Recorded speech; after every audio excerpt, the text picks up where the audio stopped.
Bueno, esta mañana quiero hacer algo un poco diferente.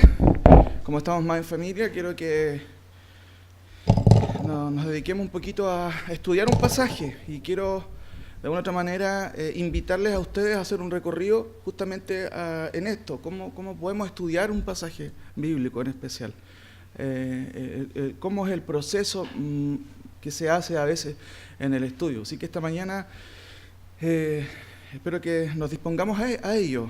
Como dije, la idea es que podamos entender justamente un pasaje, cómo podemos dividirlo, cómo podemos estudiarlo. Esa es mi idea. Por eso yo ayer o día en la mañana, mandé un aviso en WhatsApp, no sé si algunos lo vieron, y les pedí algo. ¿Lo hicieron, cierto? Muy bien, qué bueno, todos ven el WhatsApp. ¿A alguien le falta lápiz? Aquí tengo. ¿Todos tienen? Perfecto. No vamos a tener problema entonces. Estamos entonces en Efesios capítulo 2, del 1 al 5. Esa es la idea. Y ahí dice estudio de los Efesios. Mi idea entonces es que podamos entender un poco un pasaje la verdad de las cosas es que este pasaje es muy, muy conocido, muy conocido. De hecho, tan conocido que a veces algunos dicen, otra vez vamos a ver este pasaje. Pero ustedes no son así, ¿cierto? Así que no hay problema. Entonces, vamos ahí y quiero guiarles un poco en esto. Vamos a trabajar con algunas hojas que tengo aquí, pero no se las voy a pasar todavía.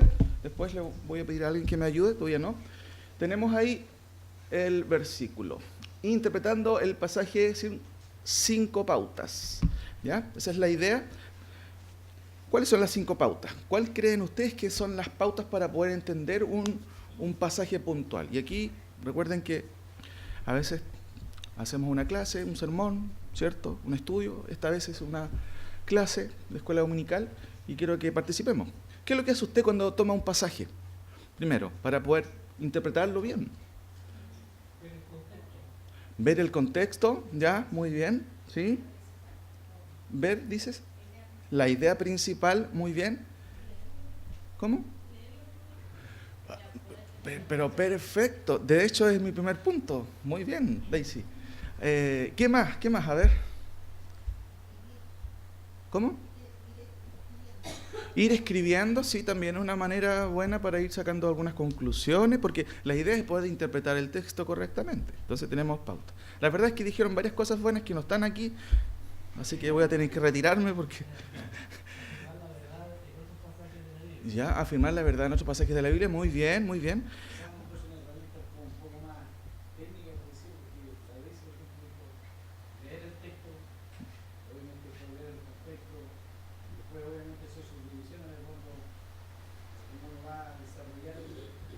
¿Ya? ¿Sí? ¿Mm?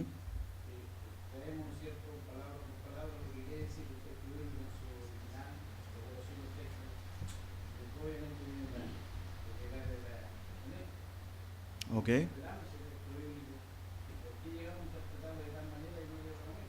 Sí, puede ser. Él mencionó varios términos raros, ¿cierto? Exégesis, hermenéutica, ¿qué serán eso? Serán remedios, ¿cierto? Ahora, de hecho, en términos generales, obviamente, quienes predicamos hacemos eso. Pero miren, 5 pautas que les quiero dar para que ustedes vayan guiando. Vamos a empezar de poquitito y después nos vamos a meter bien profundo en algunas cosas. Así que ponga atención, ¿ya? Ojo, pestaña y ceja. Lo primero, entonces, como dice Daisy, un 7 Daisy, anote ahí, es leer el pasaje. Eso es como evidente. Generalmente los profesores en este sentido dicen, lea el texto, pero no solamente dicen eso, dicen, vuélvalo a leer. Y cuando termine, vuélvalo y léalo de nuevo. Muchas veces nosotros podemos preguntar, ¿cuántos de ustedes, creo que el hermano Juan hizo esa pregunta, si leían la Biblia? ¿Quiénes leen la Biblia? Quizás todos. Eso es bueno. Pero no basta con eso, hay otra cosa más. Debemos observar el pasaje, y esto habla un poquito más allá. ¿De qué cosa? De tomar una lupa y ver cómo está escrito el pasaje. ¿Cuál es la idea? ¿Hay un énfasis en particular? ¿Hay algo raro en el texto? ¿Hay palabras que yo no entiendo? Cuando sucede eso, yo aparto en una hoja al lado y voy dejando, estas palabras no las entiendo, después las voy a buscar.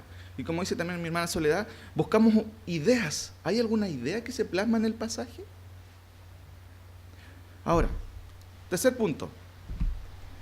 Cuando tenemos y hemos hecho este ejercicio de leer, releer, volver a leer, observar el pasaje, después empezamos a hacer un trabajo que es como de disección. Empezamos a separar el pasaje. ¿Ya? De hecho, yo igual, más adelante quizás vamos a hacer un taller de hermenéutica. No lo hemos hecho acá, ¿cierto? No. ¿O sí? ¿No? De cómo preparar sermones y todo eso. No, parece que no. ¿Sí? Ah, ya, sí. Ah, verdad, sí. Pero ahora hay un nuevo material. Leer, observar y dividir. ¿Qué significa? Tomar el pasaje en concreto y decir, esto es una idea, acá hay otra idea, esto es como que está subordinado a esto, aquí hay un verbo, cosas como básicas, ¿me entienden? Separamos el texto. Ahora, ¿qué hacemos después cuando tenemos toda una división? Recién empezamos a hacer un trabajo. ¿Saben cuál trabajo es? ¿Se alcanza a leer? Interpretar el texto. Y lo que tiene que ver con interpretar el texto significa, ¿qué significa el texto? ¿Cierto? El significado del texto. Podemos meter un montón de otros, digámoslo así, puntos, subpuntos en este proceso de interpretación, ¿cierto? Como, no sé, las preguntas inductivas. ¿Quién está diciendo? ¿A quién le está diciendo? ¿Qué le está diciendo? ¿Por qué le está diciendo? Son preguntas de estudio inductivo. Pero aquí básicamente mi idea es que en 5 puntos generales podamos tener esta visión de cómo poder abordar un texto. Leer, observar, dividir. Y después de que tenemos la división de todas las piezas, igual cuando uno corta la carne para hacer, no sé, una carbonada, las toma por separado y después va examinando cada una. En el caso de la Biblia, uno examina un pasaje, una frase, una oración por separado y va entendiendo cuál es la idea para después unirlas todas. Eso es lo que se llama también sintaxis. En cierto sentido, la relación de las palabras, todas las palabras, artículos, verbos, adverbios, ¿cierto? Sustantivos, adjetivos, como están de la manito así en el texto. Observa usted, mire, vean su Biblia, están de la manito todos. De verdad. De hecho, esos son justamente los artículos, las preposiciones van unidas todas juntas. ¿Para qué? Para formar un sentido y un significado. Ahora, después que interpretamos, ¿qué viene? ¿Qué creen ustedes? Cuando ya tienes el significado del texto, ¿qué hacemos ahora? ¿Ordenarlo? Bueno, quizás ya lo hemos hecho en cierto sentido. ¿Apropiarlo? Sí, muy bien. ¿Y cómo se llamaría eso en otras palabras? Escuché por ahí algo. Muy bien, la aplicación del pasaje. O sea, ¿qué significa para mí? ¿Cuál es la implicancia de eso? Ya, está bien, se escribió hace más de 2000 años, pero ¿cuál es la idea? ¿Qué tiene que ver eso conmigo? ¿Para qué me sirve? Y nosotros entendemos que la palabra de Dios es eterna y sus principios son solamente para el primer siglo. No, son para nosotros. Hay cosas que evidentemente tienen que ver con el primer siglo, ¿cierto? Pero el principio, las enseñanzas son para nosotros también. ¿Estamos claros en eso? Entonces vayamos un poco a nuestro pasaje. Y quiero que abra su Biblia en Efesios capítulo 2, 1, antes de entregarle un poquito el pasaje, y hagamos el ejercicio que dije yo, que es justamente de leer, ¿ya? ¿Lo alcanzan a ver acá o en sus Biblias, donde sea mejor? Y lo vamos a leer todos en voz alta, una vez por favor, ¿ya? A la cuenta de 3. 3. Y Él os dio vida a vosotros cuando estabais muertos en vuestros delitos y pecados, en los cuales anduvisteis en otro tiempo, siguiendo la corriente de este mundo, conforme al príncipe de la potestad del aire, el espíritu que ahora opera en los hijos de desobediencia, entre los cuales también todos nosotros vivimos en otro tiempo, en los deseos de nuestra carne, haciendo la voluntad de la carne y de los... Y éramos por naturaleza hijos de ira, lo mismo que los demás. Por su gran amor con que nos amó, aun estando nosotros muertos en pecado, nos dio vida juntamente con Cristo, por gracia soy salvo. ¿Se entendió? ¿Cierto? Claro, entendemos el texto, no hay problema en ello. Sin embargo, aquí vamos a empezar a hacer un primer trabajo, que es leer, observar, ¿cierto? Y vamos al siguiente punto. Y aquí quiero que... Voy a primero mostrarlo y después les voy a pasar la hoja de trabajo, ¿ya? Hermanos, ¿qué dirá la lectura literal del texto? Yo sé que todos no tienen, obviamente, acceso a ello, pero yo se los voy a presentar y quiero que cada uno de ustedes observe con atención qué es lo que dice el texto en su lectura literal y me pueda decir qué es lo que observó con respecto a lo que acabamos de leer. Léalo con detención, con mucho cuidado.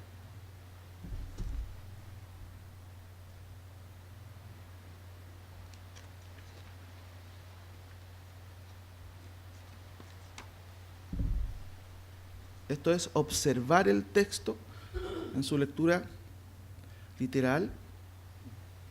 De pasada, hay algunas versiones que lo traducen de esta manera. Esta es una traducción más o menos literal. Una pauta, cambia un poquito la lectura, pero hay un detalle bien interesante que en cierto sentido puede saltar un poquito a la luz. No es fácil porque observar el texto implica leerlo con detención, ¿cierto? Como un detective, buscando algunas cosas que puedan ser, digámoslo así, no interesantes, sino que son peculiaridades del texto en sí. Ahora, mi primera pregunta, hermanos, ¿qué observan en el texto, en este texto?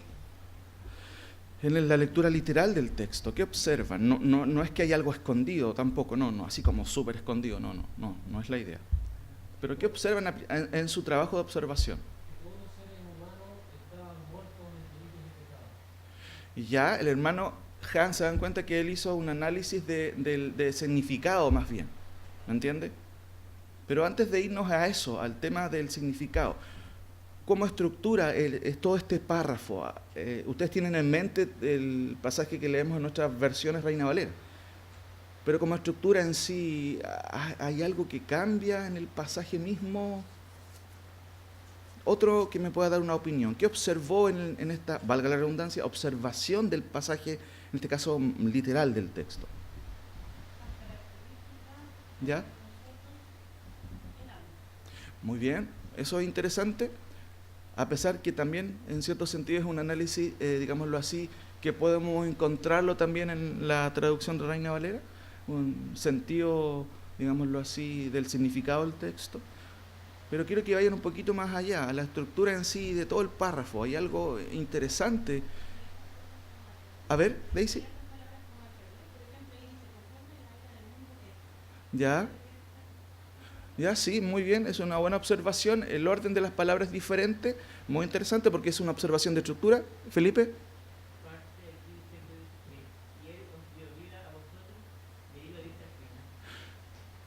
¿Se dieron cuenta? Que al principio dice, y estando muertos. ¿Cómo dice la lectura general que hemos leído, que no sabemos de memoria? ¿Cómo empieza ese texto en general? Y Él os dio... ¿Hay algún problema? No estoy diciendo que la vida tenga problemas, no. Pero ¿hay una diferencia ahí? Es evidente. Estamos observando el texto, ¿ya? Entonces, aquí hay un gran detalle. La palabra vida aparece al final en nuestra lectura literal. Puede que usted tenga alguna duda, ¿y por qué en nuestras versiones aparece vida al principio? ¿Hay alguna razón? ¿Por qué razón la palabra vida aparece al final? Entonces, cuando la primera vez me di cuenta de esto, yo dije, pero qué raro, ¿no? Y fui al interlineal y busqué tiene que aparecer vida ahí, porque si no me desarma todo el sentido. Y no estaba la palabra vida al principio, sino recién en el versículo 5. ¿Por qué razón? Ahora,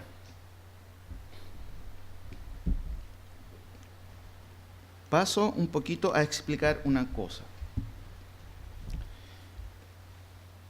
El término nos dio vida, evidentemente no aparece al comienzo, sino al final. En este pasaje que estamos viendo, hermanos, hay una cosa que es bien interesante y tiene que ver con la retórica. Retórica que los apóstoles usaron, todos usaron figuras literarias, retóricas para argumentar, valga la redundancia, sus argumentos y poder exhortar, poder de una otra manera mover el pensamiento de los lectores. ¿Usted ha escuchado la palabra anacoluto? ¿Alguien la escuchó alguna vez en su vida? Anacoluto. Es raro. De 500 gramos. No. Anacoluto es una figura retórica muy interesante, pero que en cierto sentido, en la gramática general, valga la redundancia, que encontramos en una escuela que nos enseña un profesor, describe una negligencia al escribir, como una especie de falta de refinación del texto, de las ideas, como que alguien escribió, no me viene la frase a tonta y a loca, así, y no se entiende mucho el texto. Esa es la idea un poquito del término anacoluto, ¿cierto? De hecho se describe así en los diccionarios, como una negligencia o falta de refinación gramatical, falta de coherencia en el texto. Ahora, sin embargo, en la escritura, un anacoluto no es un símbolo de negligencia. ¿Por qué razón? Porque, ¿ustedes saben quién es el autor de la escritura? ¿Ya? Dios, específicamente hablando. Él es Espíritu Santo. ¿Qué es lo que pasa en esto? Cuando un anacoluto, ¿cierto?, existe en la escritura, esto, en el caso de la escritura, no es un sinónimo de negligencia, pues en vista que el autor intelectual detrás de la pluma del escritor humano fue el Espíritu Santo, entonces no caben irregularidades, siempre hay un sentido, un propósito intencionado para que de una u otra manera leamos. Por ejemplo, y a vosotros estando muertos en las transgresiones y los pecados de vosotros, en los cuales en otro tiempo anduviste conforme a la era del mundo este, conforme al gobernante de la potestad del aire, el espíritu que ahora opera o está operando en los hijos de desobediencia. Fíjense como que el autor establece en primer lugar algo, dice, y a vosotros estando muertos en las transgresiones y los pecados, ¿cierto? Y se hubiera saltado, por ejemplo, al versículo 5, estando muertos en las transgresiones y los pecados, nos hizo vivir con Cristo, porque por gracia soy salvo. ¿Se entendería todo? Si hiciéramos ese salto. Miren, y estando vosotros muertos en las transgresiones y los pecados de vosotros, nos hizo vivir con Cristo, porque por gracia soy salvo. En cierto sentido, esa es la enseñanza general del texto. Pero ¿y qué es todo esto? Miren, fíjense en lo que está en plomo. Si nos ahorráramos todo este detalle, ¿se entendería el texto, la enseñanza general? Algunos dicen no y otros dicen sí. Díganme sí o no. Por supuesto, si esa es la enseñanza general. Ahora, todo esto es un subdesarrollo de una idea aquí. Y a vosotros estando muertos en las transgresiones y los pecados de vosotros, en los cuales en otro tiempo anduvisteis, y aquí empieza un desarrollo, conforme a la era del mundo, conforme al gobernante de las potestades, el espíritu que ahora opera, como que se sigue expandiendo y uno dice, uy, qué raro, sigue explicando algo, pero como que un poco, gramaticalmente un poco, no sé. Por eso es que nuestra versión dice, y Él os dio vida a vosotros cuando estabais muertos. Pero aquí empieza a explicar qué significa estar muerto. ¿Me entienden? En vez de decir, y a vosotros estando muertos en las transgresiones y en los pecados de vosotros, nos hizo vivir con Cristo, ¿cierto? Porque por gracia sois salvos. Uno podría decir, ¿por qué el autor no se ahorró todo eso? Ahora, se usa un anacoluto porque el Espíritu Santo quiere recalcar algo. Y aquí tenemos que observar un poquito más allá. ¿Qué quiere recalcar el Espíritu Santo al hacer todo este paréntesis y llegar aquí recién y decir nos hizo vivir. Y no al comienzo, como dicen nuestras versiones. Nuestras versiones dicen, y Él os dio vida, al tiro.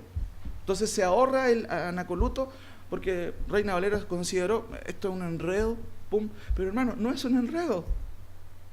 Es parte de la dirección del Espíritu Santo en el autor, porque se quiere enfatizar algo. Y hay algo interesante en el texto aquí. ¿Qué es lo que se querrá enfatizar de parte del autor intelectual de la Escritura? Hay un hecho puntual, lo vamos a ver. Entonces, en primer lugar, ¿cierto? Lo que encontramos aquí es un anacoluto. Gramaticalmente, ¿qué significa el anacoluto? Es como, desde el punto de vista secular, ¿cierto? De la gramática secular, o en este caso de la pedagogía secular, un anacoluto es una falta de negligencia en las ideas, es como una especie de, digámoslo así, de media vuelta. ¿Se han fijado que a veces las esposas nos dicen, pero no des tantas vueltas? No sé, dime directo al grano lo que necesitas, no sé si me entienden. Y uno da vuelta, vuelta, vuelta, vuelta. De hecho hay teologías sistemáticas que son los mensos tomos que viene otro teólogo y lo dice en una frase. No sé si me entienden. Se da vuelta y vuelta y vuelta. Aquí hay algo parecido, pero no es casual. Hay un énfasis. Ustedes se van a dar cuenta, y espero que se den cuenta cuál es el énfasis que está haciendo el Espíritu Santo al hacer esta tremenda, ¿cierto?, vuelta, digámoslo así, explicando el subpunto. Ahora, ¿cuántas ideas hay en el pasaje? Y aquí les voy a entregar el material. Por favor, si alguien me puede ayudar aquí, por favor, a repartir. Miren, la hoja que yo les voy a repartir va a ser nuestra hoja de trabajo. En este lado están las ideas, pero ya las mostré. ¿Cuántas ideas hay? Y en el otro lado hay un diagrama de cómo separar las ideas. Por favor, miren este lado por ahora. No miren este otro lado, ¿ya? Para que no nos adelantemos. ¿Alguien me puede ayudar, por favor, con...? Ahora,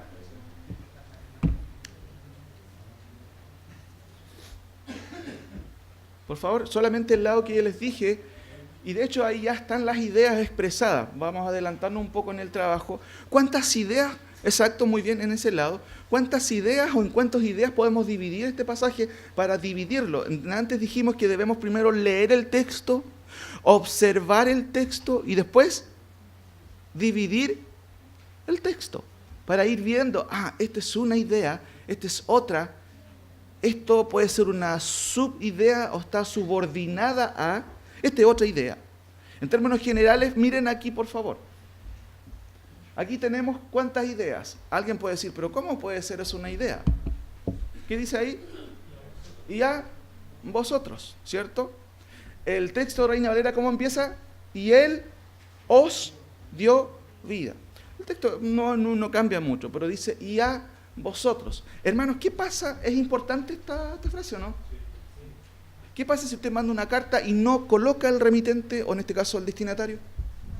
¿Va a llegar esa carta? ¿Y para quién ese mensaje? Uno no sabe, pero el texto, lo primero que nos dice es esto. Esta es una idea que encierra justamente, y debemos entender a qué se refiere. ¿Quiénes son vosotros? Segunda cosa, estando, eso es una idea, es una condición. Tercero, tenemos ahí, en las transgresiones y los pecados de vosotros.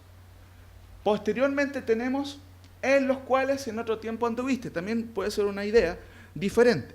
A todo esto, cuando uno hace este tipo de análisis, mis queridos hermanos, uno puede llegar a diferentes divisiones. No es que esta sea la división única y si alguien se sale de esta división es un hereje. No. Cada uno cuando estudia la Escritura puede tener una división diferente y eso no estaría mal. Pero en términos generales, cuando estudiamos un texto, generalmente vamos a concluir casi lo mismo. Generalmente, ¿ya? Todo esto es una idea subordinada que explica lo anterior. Porque está diciendo el texto, y a vosotros estando muertos, porque uno preguntar, estando muertos, ¿pero en qué estábamos muertos? Fíjense, en las transgresiones y los pecados de vosotros. ¿Cuándo? En los cuales en otro tiempo anduvisteis. Y aquí empieza una explicación de esto. Conforme a la era de este mundo, conforme al gobernante del apostol del aire, el espíritu que ahora opera en los hijos de desobediencia, entre los cuales se dan cuenta que es una subexplicación que está subordinada a todo lo anterior. Ahora, 5, la gran segunda idea. Qué lindo esas dos palabras, ¿cierto? Pero Dios, ahí tenemos una división, pero evidente del texto. La primera parte, podríamos decir, me estoy adelantando, puede ser una idea general. Y la segunda empieza con ¿qué frase? Versículo 5. Pero Dios. Después voy a explicar eso. ¿Qué hizo Dios? Nos hizo vivir con Cristo. Y finalmente, 7, tenemos 8. Porque por gracia sois, porque por gracia. ¿Qué significa? Porque por gracia, y yo ahí dividí otra manera, porque por gracia soy salvo. ¿Cuántas ideas tenemos en general?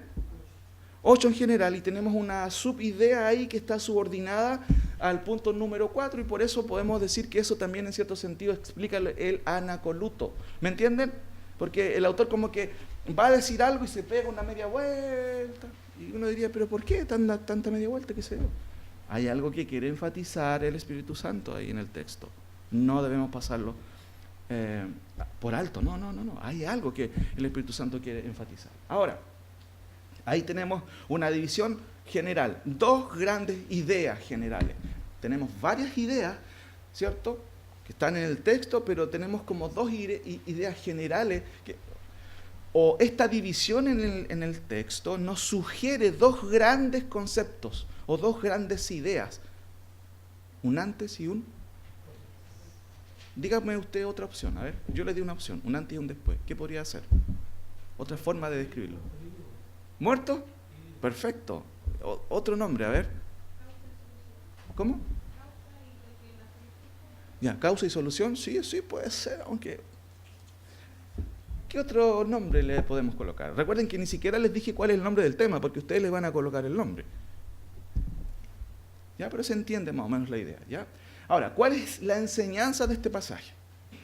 Aquí vamos con el tema de la interpretación, que lo vamos a dejar para el próximo. No, mentira. Interpretación, ¿cierto? ¿Cuál es la enseñanza de este pasaje? Aquí quiero que vayamos poniendo atención. Y esto es lo que podemos llamar, ¿qué dice ahí?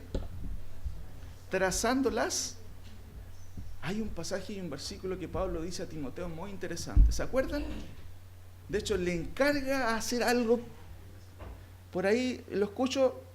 ¿Se acuerdan cuál es? ¿Ya? Presentarte a Dios. ¿Veo? Usarse. Ahí dijeron varias palabras. Y que usa bien. ¿Ustedes sabían que otras traducciones dice y que traza o que también corta bien? ¿Qué cosa? La palabra de verdad. Ahora vamos a hacer eso. Cada uno pesque su tijera y vamos a cortar bien la escritura o a trazar bien la escritura. Dé vuelta la hoja y usted se va a encontrar con algo bien extraño ahí. ¿Alcanza a ver qué es lo que es? Arriba dice un subtítulo bien raro. ¿Se alcanza a leer? ¿Ya? Ya, esto en términos generales es un diagrama del texto. Cuando uno estudia el texto, ¿cierto? Y yo quiero enseñarles una manera de cómo estudiar el texto, cómo diagramar el texto. ¿Alguna vez ustedes han visto algo así? ¿Sí? ¿Cómo diagramamos un texto? ¿Cómo separamos las ideas principales, las ideas subordinadas al texto para comprender la idea? Ahora, notemos algo aquí interesante. Ustedes tienen en su hoja esto, ¿cierto? Permiso, voy a hacer algo aquí. ¿No sale, cierto? Bueno, un poquito. Tienen en su hoja eso, ¿cierto? Vamos a examinar detalle por detalle. La primera idea entonces nos dice ¿qué cosa? Y a vosotros. ¿Qué significa eso? Ahí tenemos un poquito, ¿cierto? Y a vosotros tenemos esta flechita, puede colocarle ahí porque vamos llenando, ¿cierto? ¿Cuál es la idea? 2.1. Es interesante observar que en el texto literal discrepa un poquito con algunas traducciones, en el hecho de que en el texto original, ¿cierto?, la condición fatal de los creyentes es puesta en primer lugar. ¿Me entienden? No, y Él os dio vida, sino, y estando muertos. Eso es lo que se quiere enfatizar. Pero se señala en primer lugar quiénes son los muertos, o quiénes estaban muertos, quiénes son en el contexto y en el pasaje. Y vosotros. O sea, no es la gente de afuera. Qué interesante que él está sentando varias cosas, enseñanzas que vamos a aprender aquí. Pero ¿quiénes son el ejemplo? Son los destinatarios de Efesios, los hermanos. Y a vosotros, estando muertos, ¿cierto? Y a vosotros estando muertos. No empieza con la declaración de vivificación. Empieza con el problema, con el estado en que nos encontrábamos. En cierto sentido, lo que hace el autor Pablo es como apuntar con el dedo. Es feo apuntar con el dedo, ¿no? ¿Se debe hacer? No apuntas con el dedo. ¿Han escuchado eso? Porque te están apuntando, ¿cuánto? 3 más. Pero como que Pablo usa la pluma para eso, porque está diciendo, y a vosotros estando muertos.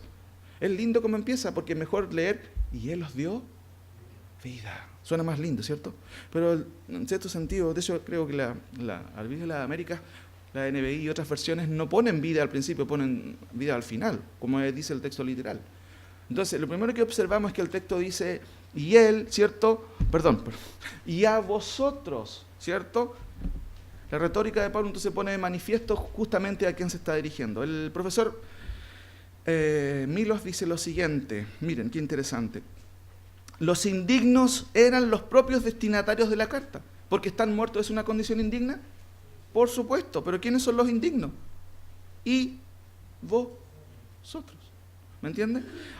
Evidentemente esta cuestión claramente incluye al apóstol, porque él dice, y a vosotros, ¿cierto? Y en el contexto obviamente Pablo también está incluyéndose, pero también nosotros, mis queridos hermanos, estamos involucrados en este y vosotros, porque nosotros antes de conocer a Cristo, o que Él nos conociera y nos rescatara, ¿en qué condición estábamos? No dice heridos el texto, qué interesante, ¿eh?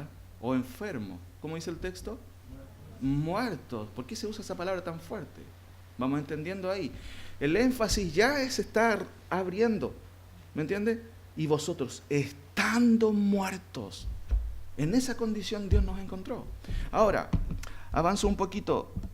Segunda frase importante, por eso está ligada. Y a vosotros, ¿quiénes son vosotros? El apellido ese es nuestro apellido.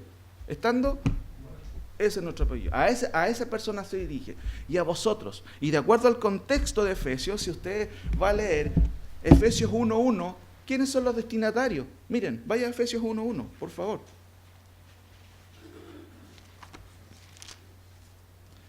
Se usan 2 adjetivos ahí. Pablo, sí, muy bien, apóstol de Jesucristo por voluntad de Dios. ¿A quién? Ahí está el destinatario. Santos y fieles. ¿Y quiénes eran los santos y fieles antes? A ver, ¿quiénes eran? ¿No estamos claros? Eran muertos. ¿Usted ha visto un vivo muerto? Es raro eso, pero existen. ¿Sabía usted o no? Un muerto vivo. O un vivo muerto. De hecho es bíblico, ¿sabía usted o no? No solamente por esto, no solamente por lo que estamos viendo acá. Ahora, la introducción obviamente claramente Pablo está subrayando algo interesante, que estos santos y fieles en un tiempo estaban y vivieron muertos. Esa es la condición, eso es lo que observamos aquí, es lo primero que observamos, mis queridos hermanos, muertos, ¿cierto? Y a mí me llama una cosa la atención, y aquí vamos a hacer el primer análisis un poquito más detallado. Y a vosotros estando. Ese es un verbo, ¿no? ¿Alguien puede decirme más o menos en qué está conjugado? ¿En qué tiempo está conjugado? Presente continuo, ¿cierto? Pero también tiene algo interesante ahí. Tiene una terminación, ¿cierto? ¿Ah? Bueno, en el original es un gerundio, es un participio, es como un gerundio, estando, ando. Lo que en el texto indica una condición, como dice Germán, continua. ¿Me entienden? Ese era nuestro estado antes. No es que nosotros un tiempo éramos cristianos y de repente hacíamos cosas. No, nuestro estado era muerte constante. Entonces se está haciendo un énfasis, es que nosotros antes no éramos medios religiosos, medios cristianos, no, éramos muertos y esa era nuestra condición continua.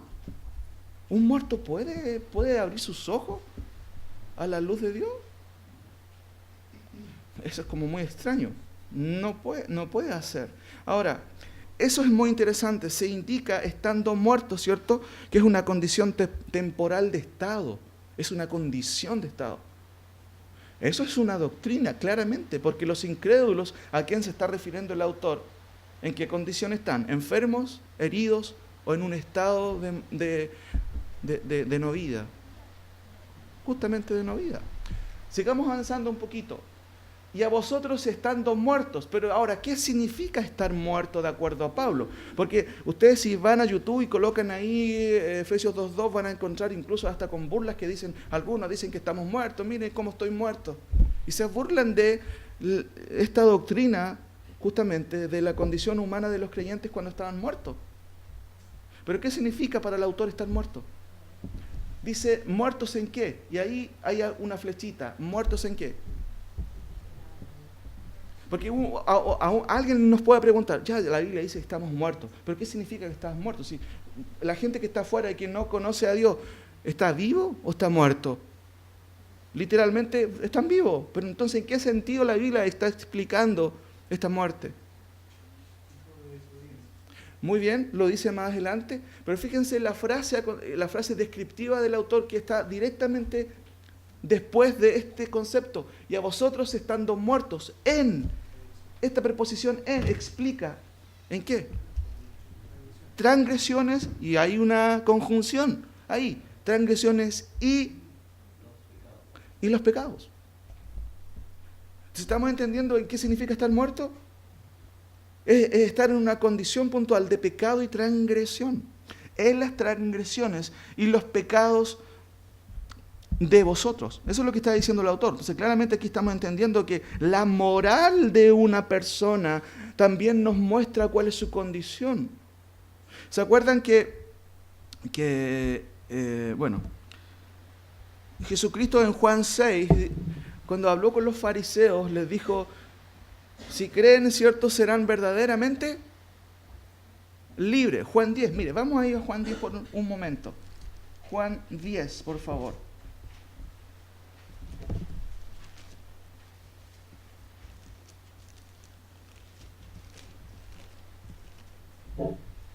Perdón, Juan 8, 8:30, Juan 8:30.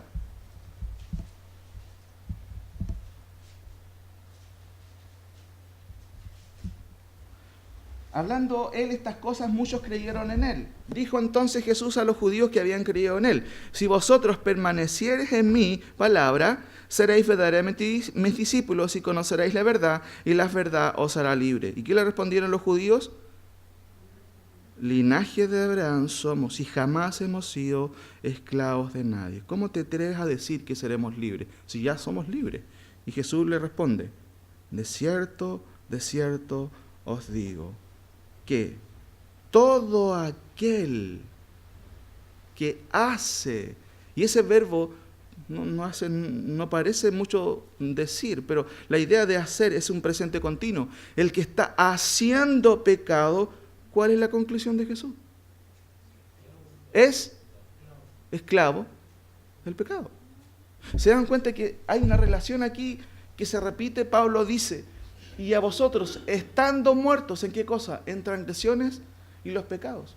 Una persona que vive en pecado, no se trata de que esté constantemente haciéndolo, pero es una señal clara y bíblica de que esa persona está muerto, simplemente. Esa es la descripción del Señor. Ahora, les pregunté hace poco, ¿existen los muertos vivos? Mire, vaya a Lucas 9:59. Lucas 9:59. ¿Alguien lo puede leer, por favor? Lucas 9:59. Y dijo otro, sígueme. Él le dijo, Señor, déjame que primero vaya y entierre a mi padre. 60, ¿qué dice? Jesús le dijo, deja que los muertos entierren a los muertos y tú ve y anuncia el reino de Dios. Deja que los muertos se entierren ¿a quién? ¿Cómo un muerto va a entrar a otro muerto? Puede hacerlo, ¿no? Un muerto a otro muerto. Si uno lo lee así de manera, no entendiendo el sentido, un muerto está muerto, ¿cómo va a entrar a otro muerto? Lo que está diciendo Jesús, deja que los muertos espirituales entierren ¿a quiénes? A los muertos espirituales o a los muertos físicos que se murieron físicamente. ¿Hay muertos vivos? ¿O vivos muertos? Sí. ¿Quiénes son esas personas? Los incrédulos. Ahora, Jesús, qué interesante lo que dice ahí. Sigamos analizando. Y a vosotros estando muertos, ¿en qué? En las transgresiones y los pecados de vosotros. Cuarta idea. En los cuales, ¿qué cosa? Transgresiones y pecados. En otro tiempo, dice Pablo, anduvisteis. Ahora, ¿cuál es la idea aquí, mis queridos hermanos? Ahí tenemos, ¿cierto?, esta declaración, ¿cierto? Transgresiones y los pecados de vosotros en los cuales en otro tiempo anduviste. La característica conductual de un incrédulo es descrita en el Nuevo Testamento por diferentes versículos, pero el consenso es dado por una conducta constante. Esa es la idea. A veces podemos ser moralistas. Mateo 7:11, ¿cierto? Siendo malos, ustedes dan a sus hijos, dice Jesucristo, también el pan. Pero son malos. Como dice el pastor Sugel una vez, dijo, ustedes son personas malas que a veces hacen cosas buenas. No son personas buenas que a veces hacen cosas malas. No sé si se dieron cuenta de la diferencia. Porque uno puede decir, pero la gente que yo conozco, mi vecino, es buena persona. No, pero eso no está diciendo que él sea y cumpla el estándar de Dios de justicia. No sé si me entienden. Por eso que Jesús está diciendo, como bien dice el pastor, ustedes son personas malas que a veces hacen cosas buenas.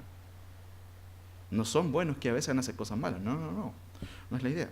Ahora, por una conducta sujeta a patrones propios. Esa es más o menos la idea de alguien que es incrédulo. Es una conducta constante. Bien señaló el Señor Jesús en Mateo 7:16. Por sus frutos los conoceréis. Recuerde que un fruto se da así en 2 segundos.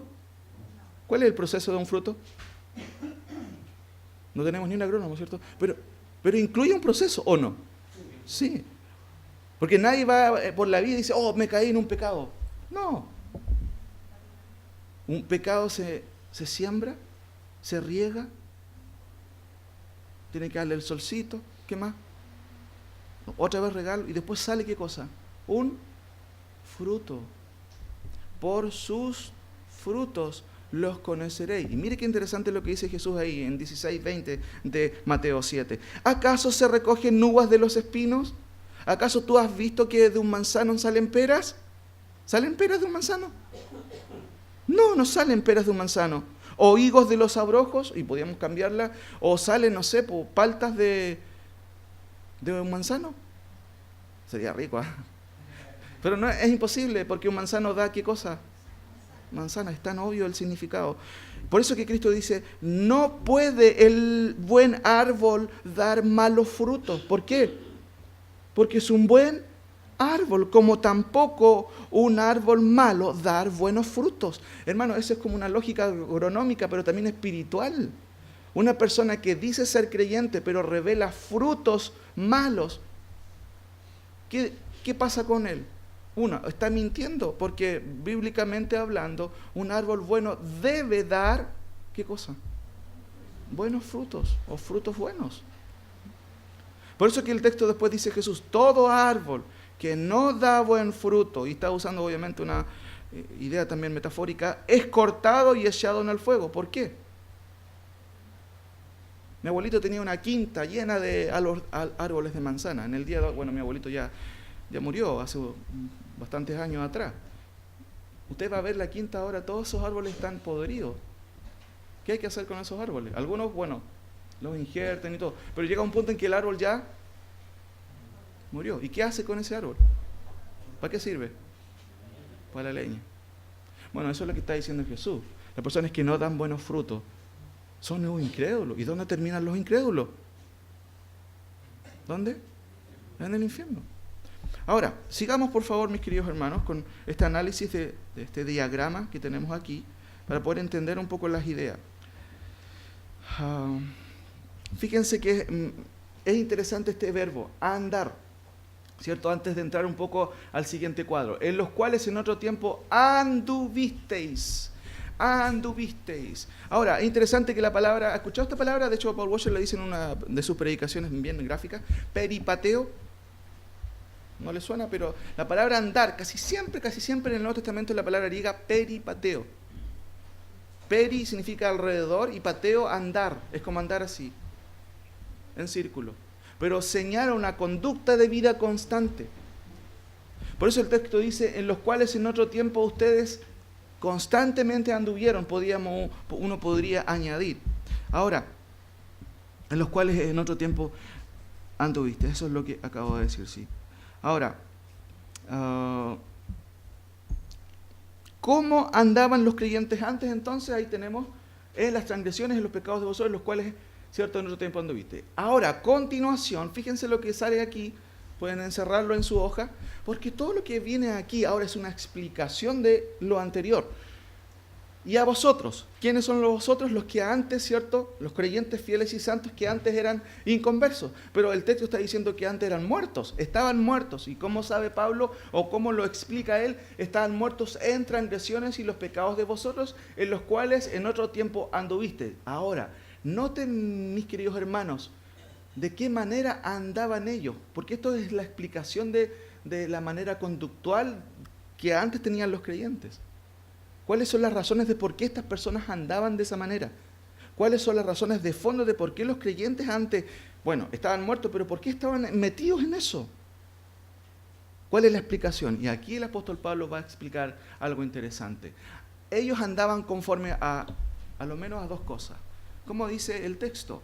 De hecho, aquí ya podemos usar la palabra de Dios, o la Reina Valera nos ayuda sin duda también. ¿Cómo andaban los creyentes? Efesios, puede dar vuelta su hoja y ver ahí también, o use su Biblia también. En los cuales anduviste en otro tiempo, estoy leyendo el versículo 2, dice la Reina Valera, siguiendo la corriente de este mundo, conforme a ¿quién? Al príncipe de las potestades del aire. Mire qué interesante. ¿Cómo andaban los creyentes antes de ser vivificados? ¿Cómo dice su hoja? Conforme a la era del mundo dice la lectura literal, conforme al gobernante de las potestades del aire. Mire qué interesante. La palabra conforme aquí se traduce de la misma manera, porque la preposición kata que se usa ahí, se traduce conforme a, o de acuerdo a, y se usa dos veces. ¿Uno entiende la causa de por qué un no creyente anda en delitos y pecados? Primero, la primera declaración, conforme a, me muestra el estilo en el que está esa persona. Conforme a la corriente, dice nuestra versión, si no me equivoco, justamente, conforme o siguiendo la corriente de este mundo. Ese es un estilo de vida. Pero ¿por qué razón esta persona sigue este estilo de vida? Hay una causa de fondo que está llevando a esta persona a seguir un estilo conforme a este mundo. ¿Cuál es el segundo conforme a? Muy bien, conforme al gobernante ¿de qué? Nuestra versión dice conforme al príncipe de las potestades del aire. O sea, la conducta de una persona que está en delitos y pecados, ¿a qué se debe en el fondo?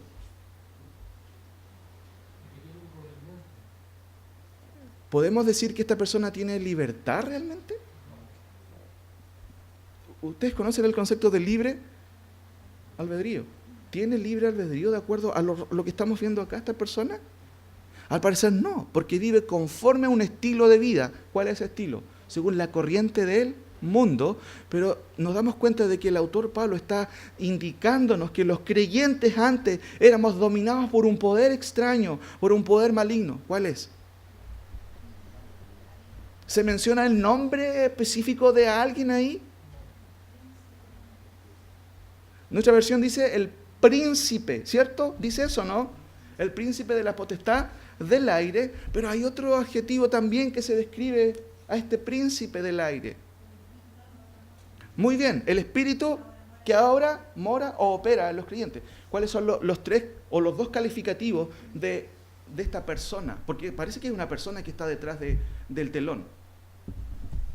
Ahí está, fíjense, conforme a la era de este mundo, ese es el estilo de vida, porque esa es la manera en que anduvimos antes, pero también se debe a que alguien estaba atrás del telón, un gobernante de este siglo. Ahora, leo aquí algunas notas que tengo. Claramente, antes los creyentes andábamos en nuestra vida pasada a la moda, de acuerdo al estilo filosófico de este mundo. ¿Ya? Atiendan, ¿alguien está llamando? De acuerdo al estilo de este mundo, según la era de este mundo. La versión Dios habla hoy, interesante, en esa frase dice, de acuerdo a los criterios de este mundo. ¿Por qué creen ustedes, como decía el pastor Iván ayer? Él lo mencionó, ¿se acuerdan? No sé si alguno de ustedes vio en la semana una mamá que fue a un matinal y llevó un libro que sacaron en la municipalidad de Viña del Mar, si no estoy seguro, que tiene nombre Descubriendo o Siendo Detectives, ¿se acuerdan? El jardín de, y hay un cuadro de un autor Bosco, ¿cierto?, que se llama El Jardín de las Delicias. Lindo ese cuadro, ¿cierto? Horrible, porque describe la lascivia en pleno y se repite casi 7 veces en el libro. ¿Vieron la cara de los panelistas? ¿Cómo estaban enojados con esta mamá tan ridícula y tan pasada de moda con el lindo cuento que les traía? Hermanos, pero todos en contra de ella. Hasta que aparece la forense, y dice, esto es claramente, son imágenes que hablan justamente de lascivia, de sexo explícito, pero aún así ellos no prendían. ¿Por qué razón? Miren, conforme a la era de este mundo, pero ¿por qué razón son tan porfiados? ¿O son tan testarudos en entender que las cosas son evidentes, a veces de mala, pero no captan? ¿Por qué razón? Porque antes, igual que ellos ahora, nosotros antes andábamos en las transgresiones de nuestros pecados, a veces moralmente nos conducíamos bien, pero nuestro corazón nunca se sometió al estándar de justicia de Dios. Anduvimos en ese tiempo conforme al estilo del mundo. ¿Por qué razón? Porque también había un gobernante, y hay un gobernante de las potestades del aire, y es el Espíritu. Ahora, es un espíritu en cierto sentido. Como adjetivo se usa, recuerden que un espíritu es algo que impulsa a alguien a hacer algo. El texto dice que ahora opera en los hijos de desobediencia. Ahora, la palabra espíritu, potestad, mis queridos hermanos, se usa en el Nuevo Testamento siempre del poder ejecutante de alguien. En el Antiguo Testamento siempre es alguien que tiene autoridad. Se traduce gobernante, príncipe, caudillo, rey, también se usa amo o señor. Siempre se usa en la traducción de la Septuaginta, siempre se usa en el Antiguo Testamento de alguien que tiene autoridad o poder. Entonces, ¿hay alguien que está detrás de los incrédulos, moviendo los hilos? ¿Sí o no? Claramente. ¿Dónde lo encontramos eso? En esta explicación del autor. En este anacoluto que es innecesario, ¿cierto? No, si se dan cuenta, no se está explicando la razón de por qué una persona anda constantemente en pecado, de por qué le gusta el estilo, la filosofía de este mundo. No es simplemente porque encuentra fome, digámoslo así, el cristianismo, no, es porque está esclavizado. Hay alguien que está supeditándolo a que actúe de esa manera. Y el texto lo dice claramente. Ahora, por favor, mis hermanos, busquen en 1 Timoteo 4:1. Y esto es interesante porque Pablo también advierte a los creyentes acerca de un adjetivo que usa para definir a este gobernador. Claramente aquí, este gobernante es, valga la redundancia, un gobernante que maneja el poder, ¿cierto?, que supedita a las personas a él, y a la vez es el espíritu o un espíritu. ¿Cómo dice 1 Timoteo 4:1? ¿Alguien que lo pueda leer, por favor, con voz fuerte? Sí.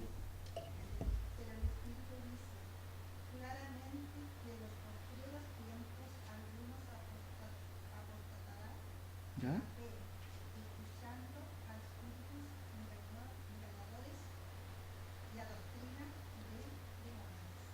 A ver, qué interesante. Dice Pablo que en los postreros días, estamos en los postreros días, algunos van a apostatar de la fe. Hermanos, ¿qué significa apostatar?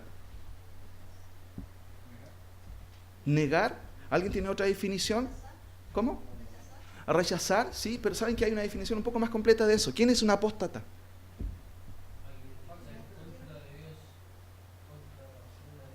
Ya está bien, pero falta algo ahí, pero importante. ¿Falsos? Sí, saben, hermano, apostatar es una persona que dijo haber creído en alguien, o en este caso en Cristo, y después se negó a creer en lo que había dicho creer. Eso es un apóstata. No es una persona que no haya pasado, que no haya conocido algo de Dios. Es alguien que dijo haber creído en Cristo y después negó a Cristo. ¿Hay personas así? ¿Cómo se llaman eso? Apóstata. Ahora, miren, pero en los postreros días, ¿cierto? Algunos apostatarán de la fe, escuchando ¿a quién? ¿Cómo se llama esa persona? ¿O cómo lo define el apóstol Pablo? ¿A quién? A espíritus. Ahí se dice cómo son engañadores y también son espíritus que estudian. ¿Por qué? ¿Cómo dice el texto? Porque manejan algo, manejan doctrina. ¿Pero qué tipo de doctrina? Wow, doctrina de demonios. Vaya por favor a 1 de Juan 4:1. Por esta razón nosotros tenemos que obedecer el mandato de Juan. 1 de Juan 4:1. ¿Alguien que lo pueda leer también, por favor? 1 de Juan 4:1.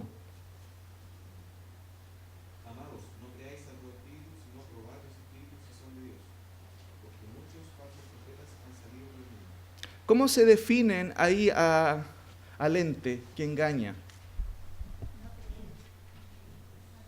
¿Cómo? No escucho, a ver.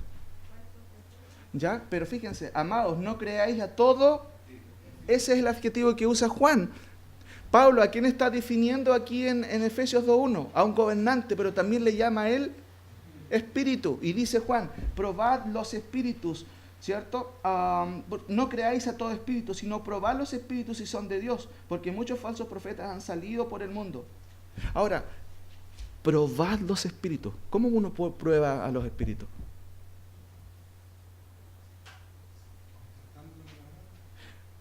Muy bien, buena respuesta, sin duda.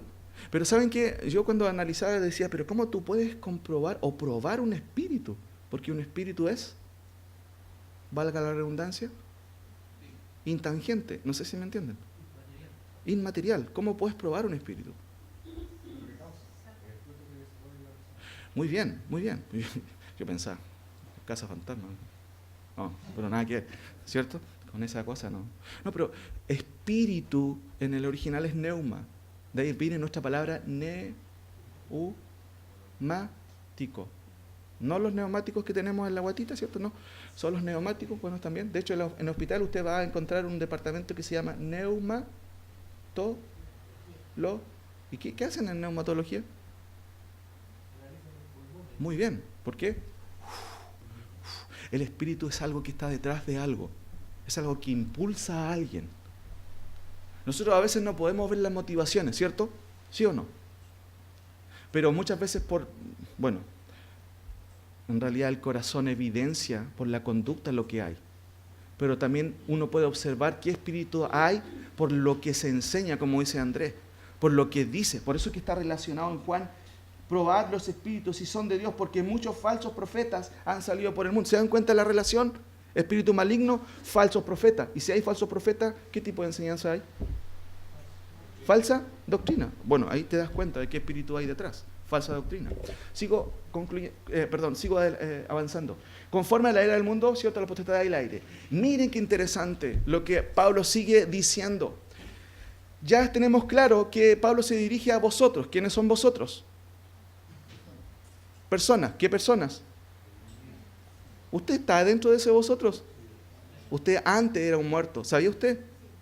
Que estaba en transgresiones y ¿qué más? Y delitos. ¿Por qué razón andaba en eso? ¿Por qué le gustaba la corriente del mundo? O sea, no solamente porque estaba muerto ni porque él pecadora. ¿Por qué razón? ¿Por qué insistía en eso? Es porque estamos supeditados a un gobernante del aire. ¿Me entienden, hermano? Jesucristo dijo, el que hace pecado, esclavo es del pecado. ¿Me entienden? Pero detrás de eso está Satanás, está el príncipe del aire. Ahora, qué interesante. Pablo agrega un dato interesante aquí, porque todo este grupito que yo encerré aquí en este cuadro, ¿cierto?, se deriva o son declaraciones subordinadas a esto, pero son también tan potentes, porque nos está diciendo qué es lo que está pasando ahora con los incrédulos. Miren lo que dice esta idea. El espíritu que ahora está,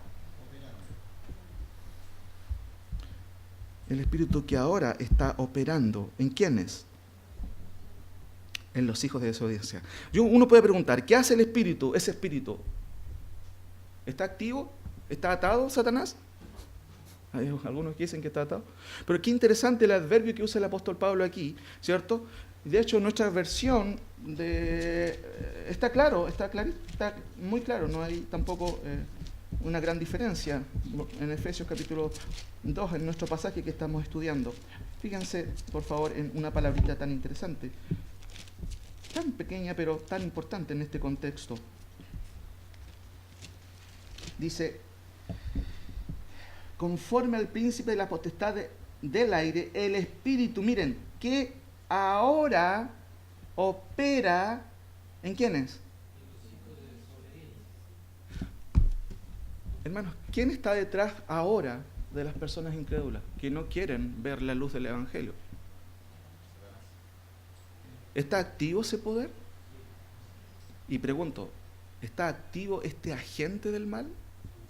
Sí. Ahora es una pequeña palabrita que se lee original nun y literalmente significa en este momento. ¿Cuándo escribe Pablo esta epístola? ¿Antes de Cristo o después de Cristo? ¿En qué año aproximadamente? Bueno, es una pregunta de clase. 61 después de Cristo. ¿Cuánto tiempo había pasado después de que Jesucristo ascendió a los cielos?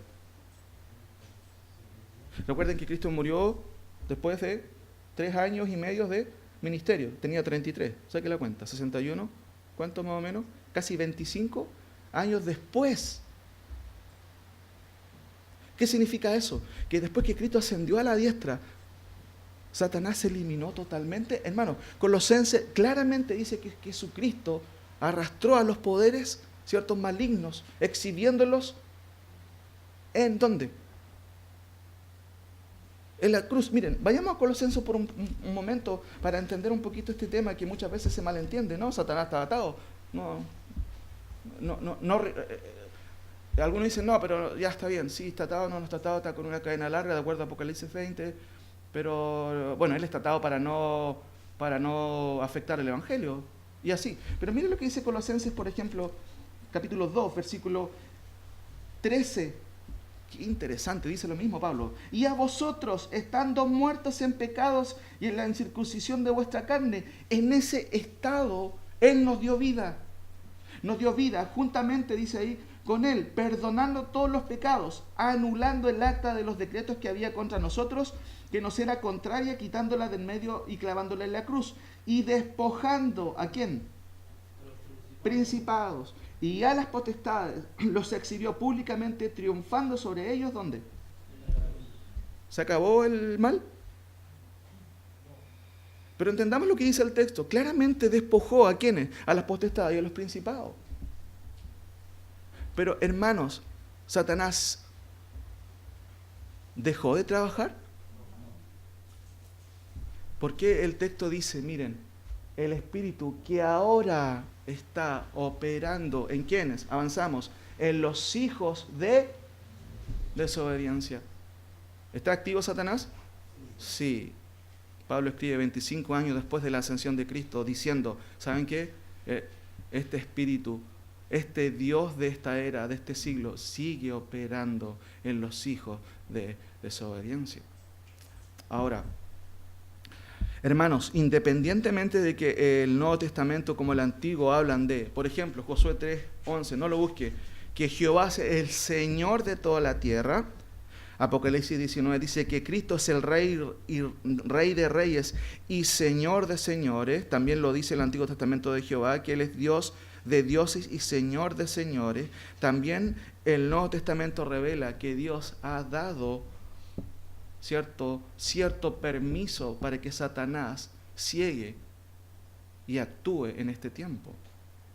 Miren, vayamos a Tesalonicenses capítulo 2, por favor, por un momento. Tesalonicenses capítulo 2. ¿Cómo entender esto? ¿Cómo entenderlo?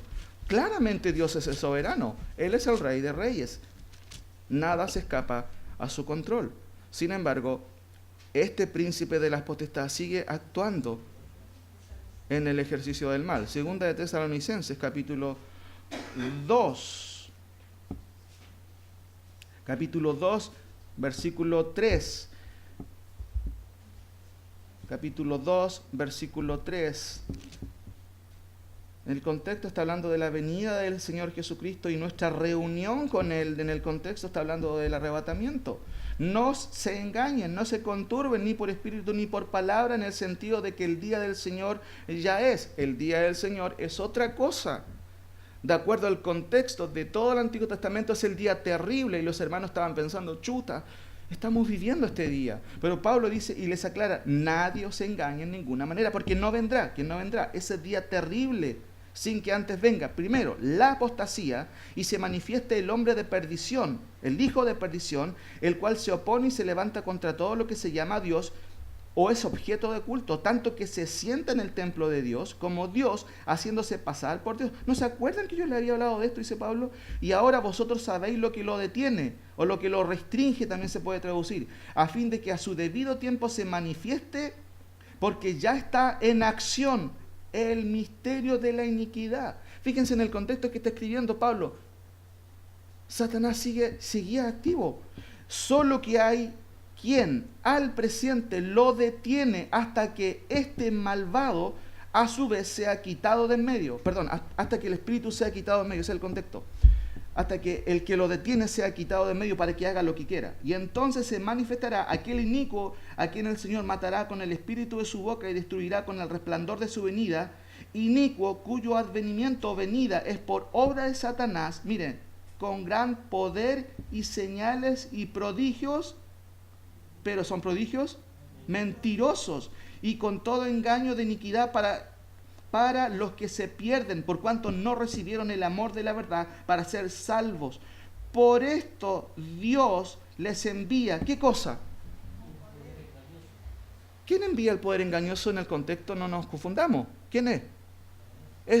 Sí, claramente Satanás, pero Dios permite eso, no dice el texto. Por eso Dios les envía un poder engañoso para que crean la mentira, a fin de que sean condenados todos los que no creyeron a la verdad, sino que se complacieron en ¿qué cosa? ¿Quién está detrás de todo? No estoy diciendo que Dios sea el creador del mal, estoy diciendo que Dios sujeta, y Satanás incluso está sujeto a quien es el único soberano. ¿Quién es el único soberano? Dios. ¿Por qué Pablo dice el espíritu que ahora opera en los hijos de desobediencia?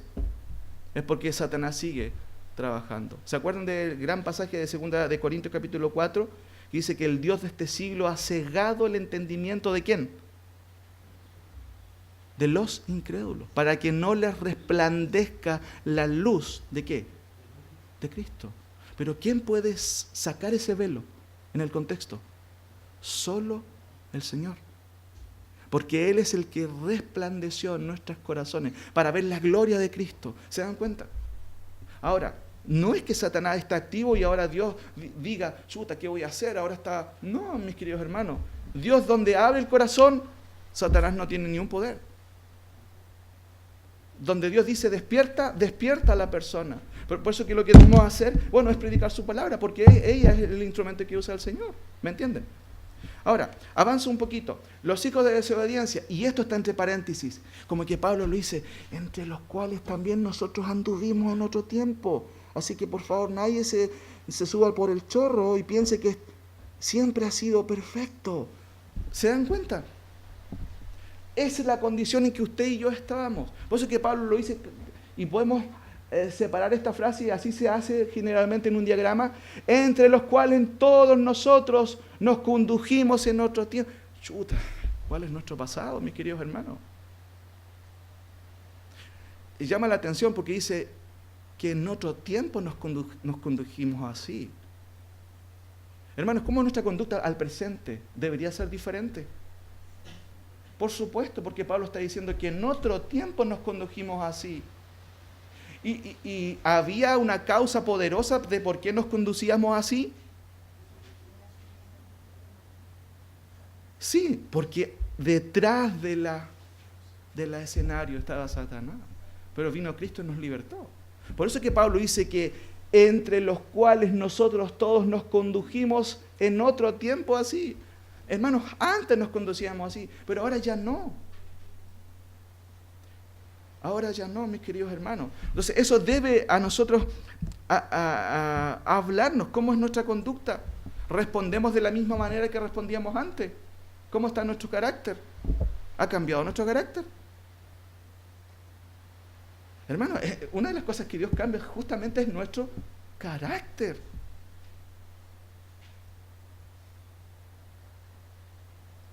A veces hay personas que dicen, no, es que yo soy así. Hermanos, cuando uno está en Cristo, todo cambia. Nuestra manera de responder. Nuestros gustos personales. ¿En qué gastamos nuestro tiempo? ¿Por qué Pablo dice que estos, ¿cierto?, andaban conforme a la corriente de este siglo? Hermanos, cuál es la dieta de la televisión en el día de hoy? Harto contenido cultural, ¿cierto? Farándula, ¿qué más? Superficialidades, ¿qué más? Sensualismo por donde se vea. Hermano, ¿puede un cristiano estar supeditado a eso? Deseando ver eso. No, es que tengo que llegar temprano porque tengo que ver tal cosa. No estoy queriendo aquí sacralizar el cajón del diablo como en muchos años antes se decía, si el problema no es el cajón del diablo, el problema es el corazón del hombre. Pero hermano, eso evidentemente debe hablarnos a nosotros. La corriente. ¿Se acuerdan lo que dice Juan acerca de este mundo? Que los deseos, la vanagloria de este mundo, ¿pertenece a los hijos de Dios? No. Ahora, no expliqué esta palabra, qué interesante, que ahora opera. ¿Cómo dice su versión? Su Biblia, perdón. Hay algunas palabras que uno se da cuenta, esta palabra debe ser interesante, vamos a explicar, o voy a explicar esta palabra, o voy a descubrir qué significa esta palabra. Dice 2, en los cuales anduviste en otro tiempo siguiendo la corriente de este mundo conforme al príncipe de la potestad del aire y el espíritu que ahora opera. ¿Sabes qué interesante la palabra? Opera, viene de la palabrita energeo. Miren, energeo. ¿Les suena parecido? ¿A qué puede ser esa palabrita energeo? Energía. Qué interesante, porque esa palabra es lo que da el impulso a alguien, la energía a alguien. Menos mal que no se ha cortado la luz, porque si no, no tendríamos la energía que le da, valga la redundancia, la energía al data y puede proyectar eso. Pero la palabra que se usa justamente este verbo energeo, de ahí viene nuestra palabra energizar a alguien. Claramente el poder que hay detrás de los incrédulos es algo activo. El profesor Milos dice lo siguiente: el maligno opera actuando en quienes son desobedientes por condición natural, heredada del primer desobediente en el ámbito de los hombres, que fue Adán. Este espíritu llena a los hombres con la atmósfera insana de la práctica permanente de la desobediencia, estimulando en ellos lo que es propio de su herencia espiritual. Pero hermanos, así éramos nosotros. Sigo avanzando. Aquí se expande en qué aspectos nosotros nos condujimos. ¿Se dan cuenta? En los deseos de qué. Dale a tu cuerpo lo que quiere. Ese es el eslogan del día de hoy. En la televisión, en el secularismo. Dale a tu cuerpo lo que quiere.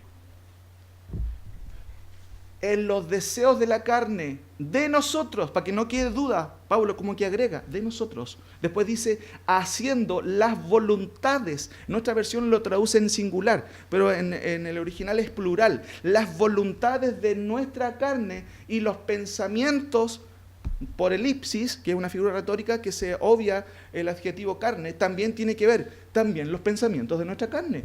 Todo era carnalidad. Está de más este anacoluto, ¿no? No, para nada. Mire el énfasis del Espíritu Santo, ¿cuál es? Decirnos claramente cuál era nuestra condición, mis queridos hermanos. Por eso es que el énfasis que quiebra después como bisagra el pensamiento tan precioso, pero Dios. Por eso es que el énfasis de mostrarnos, ustedes eran unos depravados, indignos. Si no les sale Dios al camino, ustedes hubieran seguido igual. ¿Se da cuenta el énfasis del Espíritu Santo en el texto? De hecho, se repite 2 veces en este pasaje estando muertos. No sé si se dieron cuenta. No una sola vez, 2 veces. Sigo avanzando. Y éramos, por naturaleza, hijos de iras, lo mismo que los demás. ¿Quiénes? Los hijos de desobediencia. Fíjense en esta flechita.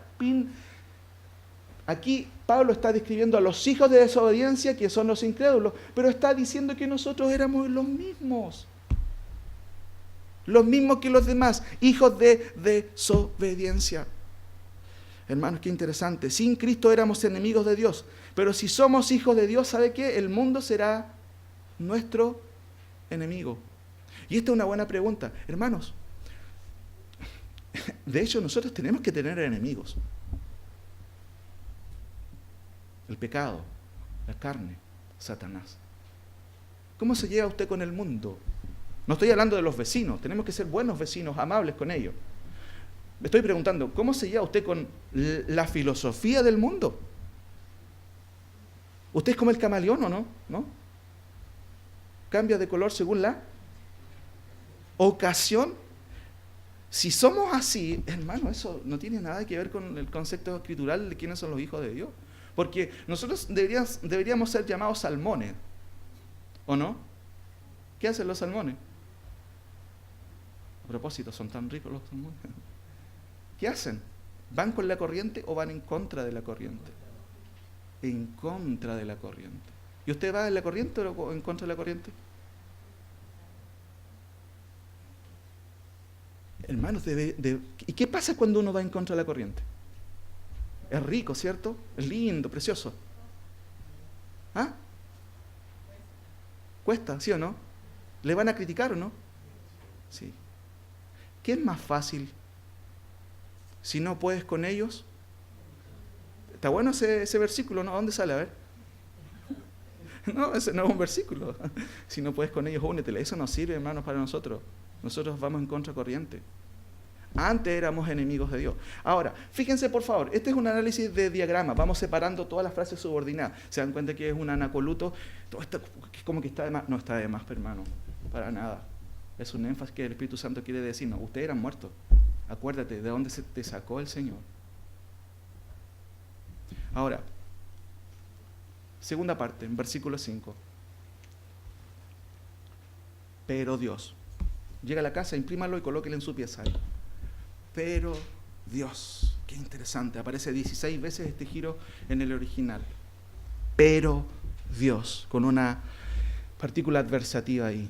Pero Dios, sin embargo, Dios, a pesar de ustedes, del desastre que eran ustedes, y yo también era un desastre, aunque nací en un hogar cristiano, cantando ahí como un fariseo, tocando el teclado y la guitarra, hasta que un día realmente comprendí y empecé a tener hambre por la palabra. Qué extraño, un hijo de pastor teniendo hambre por la palabra.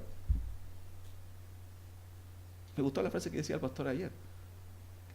Dentro de cada uno no hay un campeón.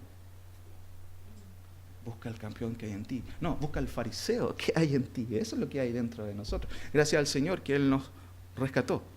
Y eso está obviamente destruido. Pero a veces como que pareciera salir el fariseo, ¿o no? Eso es así, mis queridos hermanos. El rescate frente a nuestra lapidaria existencia no fue un rescate en conjunto, porque el texto no dice, pero Dios y tú. ¿Dice eso el texto? No. pero Dios te ayudó un poquito, porque tú sí que eras un moralista, pero te faltaba un poco. No, el texto es monergista. Esta frase es totalmente monergista. Monergista significa uno trabajando, no sinergista, dos trabajando. Uno trabajó en nuestra resurrección. No estábamos muertos, mis queridos hermanos. ¿Y qué necesitamos para que un muerto reaccione? La ayuda de uno. Ah, sí, ahora poner el electrodo aquí, dale. Porque un muerto no puede decir eso. No, está muerto. Por eso que dice, pero Dios solito. Ahora, mire qué interesante, y aquí esta es la última parte. Pero Dios, hermanos, ¿qué es lo que sigue a continuación de esta frase? Ahí coloquen las flechitas indicando, pero Dios, rico en misericordia, a causa del mucho amor de Él, con el cual nos amó a nosotros. Hermanos, ¿qué es todo esto? Todas estas ideas están subordinadas a esta declaración. Pero Dios, ¿alguien me puede decir qué son todas estas frases? ¿Qué vienen explicando estas frases? Porque lo primero que tenemos es, pero Dios. Y después hay frases que están añadidas ahí, y en el texto también lo vemos en el versículo 4. Pero Dios, que es rico en misericordia, por su gran amor con que nos amó, aún estando nosotros muertos en pecado, recién ahí empieza a decirnos qué es lo que hizo Dios. Pero ¿qué son estas cosas? Perfecto, atributo. ¿Pero qué más? ¿Cómo lo podemos llamar? El carácter de Dios, ¿qué más?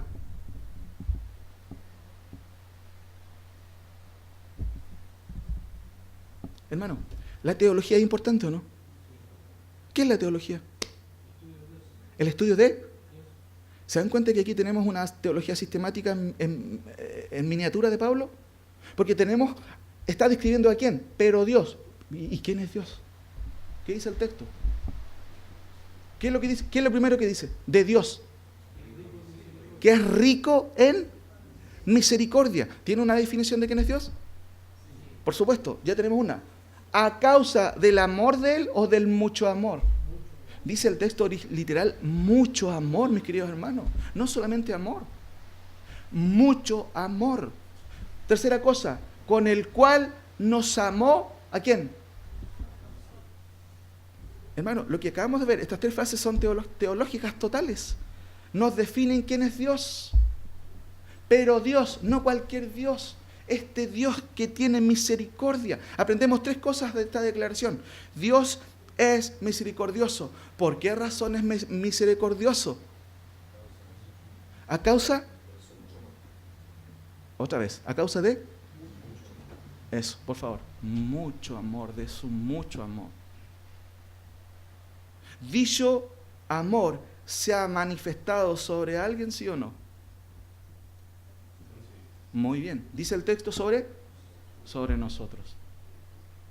Ahora, respuesta, en cierto sentido, se ha manifestado sobre los indignos, sobre los pecaminosos, sobre los esclavos del pecado y sobre los que éramos muertos, ¿sí o no? ¿Se dan cuenta de nuestra condición, mis queridos hermanos? ¿Se dan cuenta de la importancia de estas dos palabritas, pero Dios? Subráyela en su Biblia ahí. Pero Dios, qué rico en misericordia. Ahora, fíjense qué interesante. Pablo aprovecha de decirnos algo que ya nos dijo. ¿Para qué repite eso? Qué pesado. ¿Por qué es redundante? ¿Por qué vuelve a decir, pero Dios, que es rico en misericordia, o siendo rico en misericordia, a causa del mucho amor con el que nos amó a nosotros, y estando nosotros muertos en delito? Pues si ya lo dijo ya, ¿por qué lo dice de nuevo? Bórrelo ahí, por favor. No. ¿Te das cuenta cuál es el énfasis del Espíritu Santo? ¿Por qué se repite otra vez? ¿De dónde te sacó Dios? ¿Éramos todos unos piadosos? ¿Qué éramos? Esa es la palabra que grafica nuestra condición anterior. Estábamos muertos. Por eso se repite y el autor, eso no es casual, mis queridos hermanos. En esa condición Dios nos sacó. ¿Porque usted era mejor? ¿Cuál es la razón ahí? Miren, de hecho todavía ni siquiera vamos a la razón, porque estamos definiendo lo que es la teología. Miren, Dios es misericordioso. Por su mucho amor nos salvó. ¿A quiénes? Pablo vuelve a repetir la frase, y esta en acoluto tiene sentido, porque el Espíritu Santo quiere dejar claro quién es el indigno y quién es el digno de toda honra y de toda gloria. ¿Quién es? Es el Señor. Pero Dios, Esa es la frase magistral ahí. Pero Dios, que es rico en misericordia, por su mucho amor con quien nos amó, aún estando muertos en delitos y pecados, ¿qué hizo? Punto 6. Nos hizo vivir ¿con quién? Con Cristo. Juntamente dice, que interesante el texto, ¿cierto? La palabra original ahí tiene el prefijo sum. Y sum siempre se traduce con. ¿Ya? Esta frase es muy interesante y más profunda en ese sentido. ¿Cuál es la idea de con Cristo? Es interesante. Con Cristo somos juntamente crucificados, pero también con Cristo somos juntamente resucitados. Porque la causa de nuestra vivificación, ¿quién es? La persona de Jesucristo. En Él se efectúa la salvación, se mantiene la salvación y termina la salvación. Ahora, estoy leyendo el versículo 4. Pero Dios, que es rico en misericordia, por su gran amor con que nos amó, aún, por eso es que es interesante, ahí Reina Valera traduce perfecto, muy bien ahí, aún estando muertos en delitos y pecados. Como que no sé si ven la intención del apóstol, fíjense, dense cuenta de quién eran ustedes. En esa condición, ¿qué hizo Dios? Nos hizo vivir con Cristo. Nos hizo vivir con Cristo. Ahora, ¿cuál fue el resultado de ese amor divino sobre personas indignas? El texto añade, nos hizo vivir con Cristo. La salvación es primero un acto de resurrección.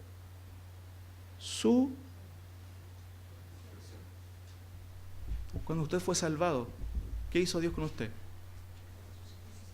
¿Se da cuenta la importancia de la doctrina de la resurrección? Pero la doctrina de la regeneración. Y les pregunto, ¿qué viene primero? ¿La fe o la regeneración? Díganme usted, aquí Andrés dice la regeneración. ¿Qué viene primero? ¿La fe o la regeneración?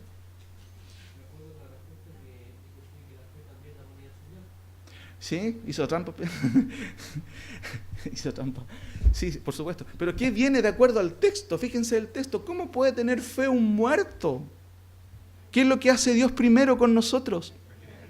Por supuesto, nos da vida primero. Es como cuando uno despierta, le pasa el lente y uno ve, recién ve.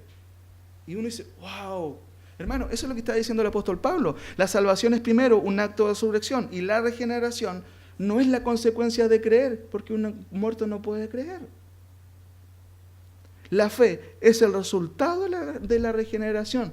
¿Y cuál es la razón de esto? De todo esto, de esto. Fíjense lo que sigue a continuación. Nos hizo vivir con Cristo porque por gracia, ¿qué cosa? Soy salvo. Fíjense que aquí hay varias cosas unidas. Misericordia, mucho amor y gracia. Se dan cuenta de que mucho amor siempre tiene una expresión.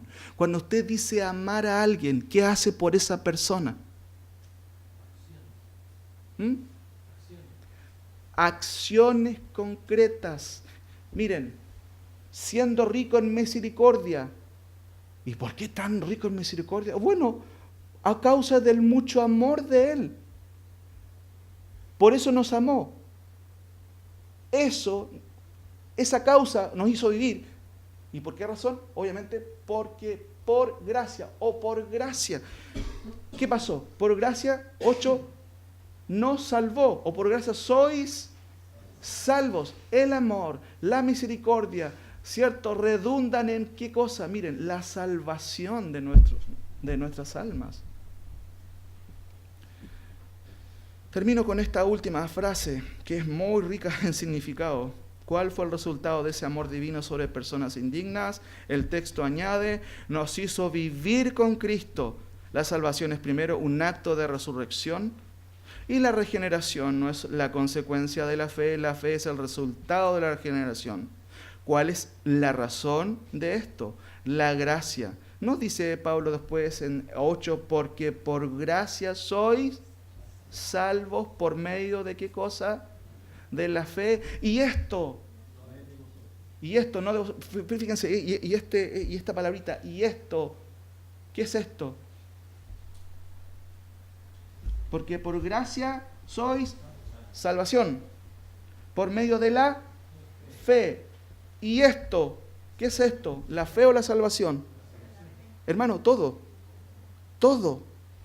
La salvación que Dios me dio, la fe que Dios me dio para depositarla en Él. Él me la dio todo.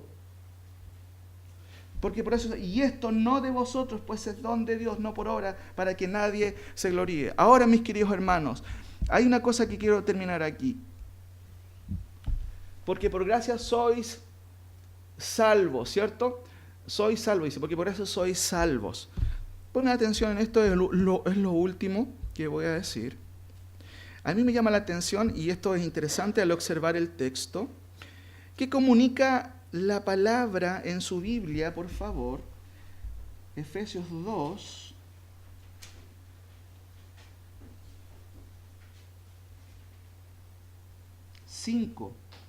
porque por gracia sois salvos.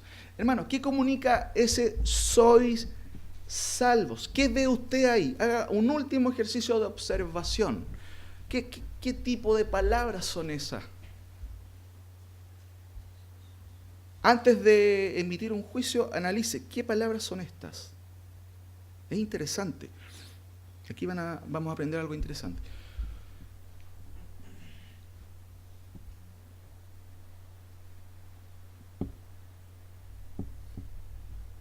Soy salvo.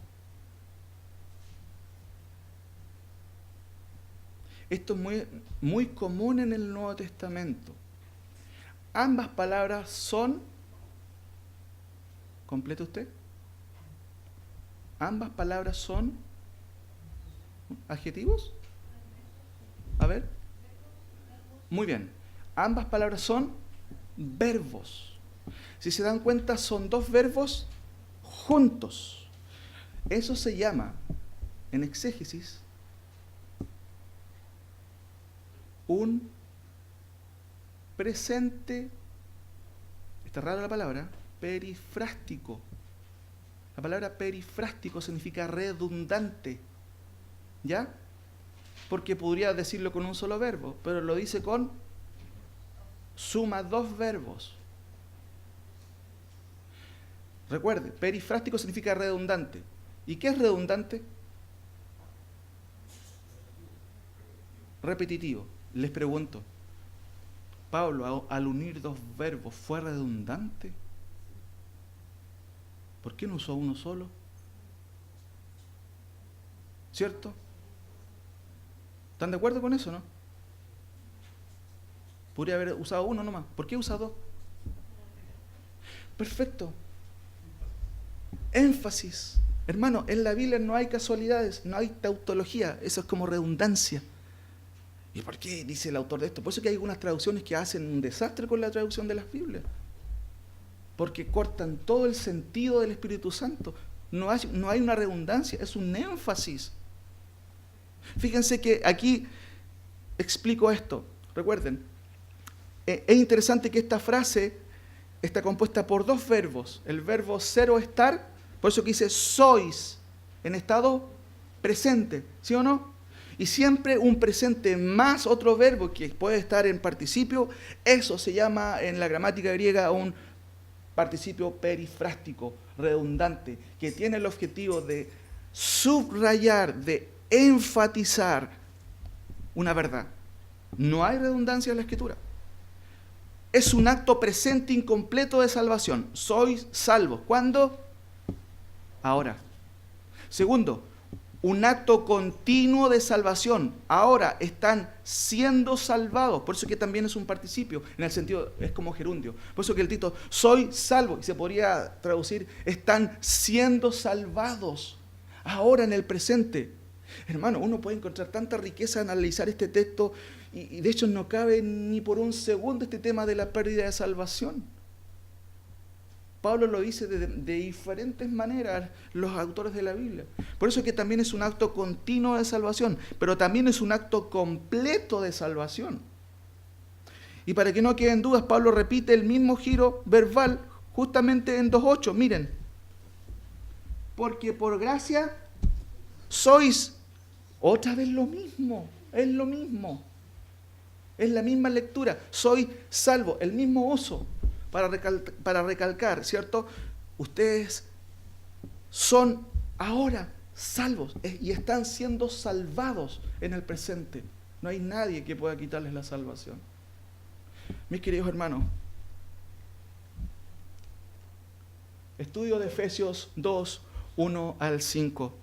¿Qué título le pondría usted a esta enseñanza? Les voy a dar algunas opciones. La salvación en 8 pasos, podría ser, ¿no le gusta? El rescate divino de muertos en vida, podría ser, ¿cierto? De nuestra desgracia a la gracia salvadora. Sí, está bonito ese, está mejor.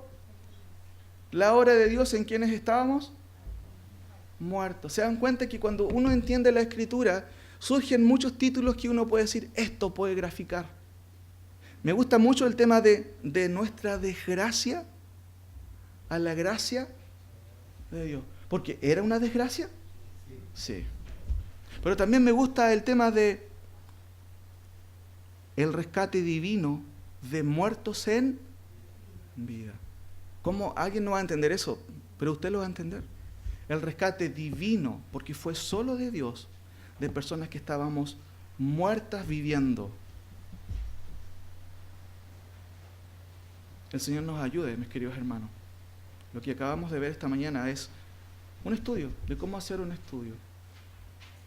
No estoy diciendo que usted vaya ahora y empiece con una hoja y hacer todo un diagrama. No. Aunque sí, igual podría ser un ejercicio muy bueno. Pero el Señor nos ayude. Fíjense que el estudiar solo la Escritura es precioso, ¿no? Es precioso. Pero el Señor nos ayude a valorar, hermanos, lo que tenemos también, su palabra.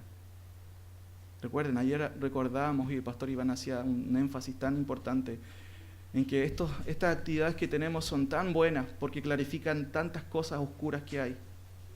Pero si nuestro ejercicio cultural no es un ejercicio racional de la fe, y no estoy hablando de racionalismo, nada que ver eso, si no usamos nuestra mente en entender al Señor, no sirve de nada. Qué verdad maravillosa vimos esta mañana. Dios nos salvó de nuestras desgracias solo por causa de su gracia. Pero Dios, acuérdense esa frase, pero Dios, que es rico en misericordia, por su mucho amor con quien nos amó, nos hizo vivir juntamente con Cristo. Oremos.